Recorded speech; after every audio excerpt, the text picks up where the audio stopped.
Tiga. Hari ini kita mau ngapain sih teman? Kita mau pengamatan jamur. Pengamatan jamur pada roti. Jamur apa ya yang akan kita dapatkan? Tiga.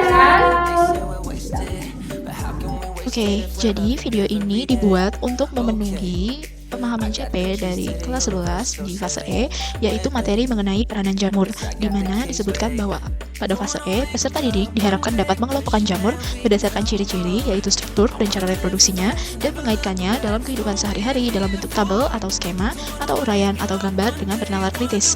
Lalu, yang kedua, peserta didik dapat menyajikan laporan hasil investigasi tentang keanekaragaman jamur dan peranannya dalam kehidupan dalam bentuk laporan dengan kreatif. Jadi, ini merupakan salah satu contoh laporan hasil investigasi keanekaragaman jamur dalam roti yang sudah kadaluarsa dan diteliti menggunakan mikroskop. Selamat menyaksikan.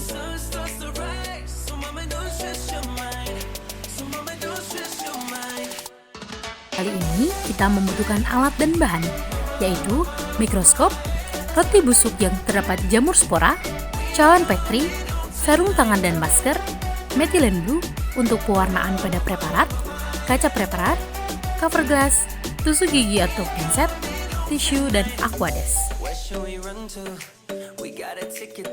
Sebelum kita masuk ke dalam praktikum, angka baiknya kita sterilisasi alat dengan menggunakan alkohol 70% yang disemprotkan, lalu dikeringkan dengan cara digilas.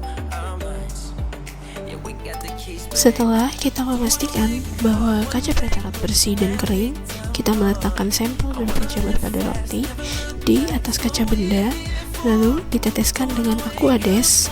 Lalu setelah itu kita tutup dengan cover glass dan kita keringkan dengan tisu apabila masih ada sisa yang menempel. Lalu kita masukkan ke bawah mikroskop untuk melihat jamur atau bakteri yang ada di jamur pada roti.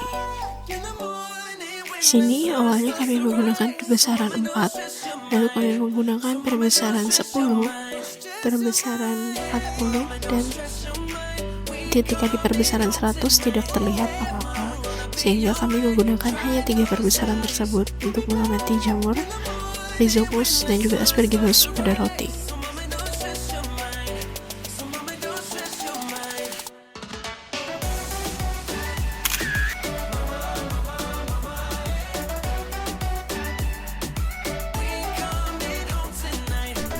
Selanjutnya diberikan pewarna metilen apabila sampel kurang terlihat jelas, sehingga di sini kami menggunakan metilen blue dalam pewarnaan, sehingga nanti sampelnya akan terlihat lebih jelas strukturnya. Adalah jamur Aspergillus sp, merupakan jamur kontaminan yang bersifat kosmopolitan, yang mudah menyebar luas karena spora jamurnya dapat disebarkan melalui udara dan tumbuh pada bahan-bahan pangan. Dari bantuan Jurnal Multavia et al. 2021, kita dapat mengidentifikasi struktur pada jamur Aspergillus sp.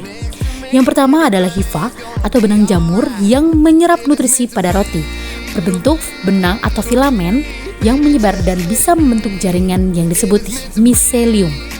Yang kedua adalah vesicle, merupakan bagian berbentuk bulat dan oval berwarna kegelapan, dan pada gambar kita bisa melihat di bagian kanan dan kiri. Vesicle ini adalah ujung dari tangkai jamur yang membengkak, tempat di mana spora diproduksi. Yang ketiga, conidiophore, merupakan tangkai tegak yang muncul dari hifa dan menopang kepala conidia atau vesicle di bagian ujungnya.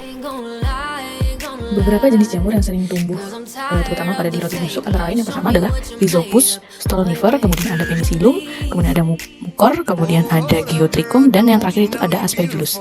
Dan ini menurut penelitian dari Mizana DKK pada tahun 2016. Kemudian pada hasil pengamatan praktikum yang kami temukan, ditemukan terdapat 2 jenis jamur, yaitu antara lain ada Rhizopus sp dan juga Aspergillus sp. Untuk jenis Rhizopus sp sendiri ini termasuk ke dalam kelompok Zygomicota, yaitu di mana jamur ini memiliki hifa konositik, yaitu tidak bersekat dan mengandung banyak inti dalam satu sel panjang. Kemudian secara morfologinya ini, koloni jamur Rhizopus sp memiliki kapas putih yang kemudian menghitam saat spora mulai terbentuk. Untuk struktur utama pada Rhizopus sendiri itu terdiri atas sporangium, kemudian ada sporangiofor, dan terakhir adalah hifa. Sporangium ini berbentuk bulat di ujung tangkai dan berfungsi menghasilkan serta menyebarkan spora. Sedangkan sporangiofor adalah tangkai tegak penyangga sporangium agar spora mudah tersebar ke udara. Sementara itu, hifa sendiri memiliki peran dalam menyerapkan nutrisi dari substrat melalui penguraian bahan organik. Kemudian yang terakhir, Rhizopus ini memiliki reproduksi secara aseksual, di mana membentuk spora di dalam sporangium, dan secara seksual melalui peleburan hifa jantan dan betina yang menghasilkan zigospora. Nah, zigospora ini nantinya dapat tumbuh menjadi individu baru saat kondisi lingkungan yang mendukung. Oke guys, jadi setelah kita praktek hari ini, ternyata di roti ini ada jamur Aspergillus sp. Buat teman-teman, terima kasih semua udah nonton video kita. Bye bye. See you next praktek.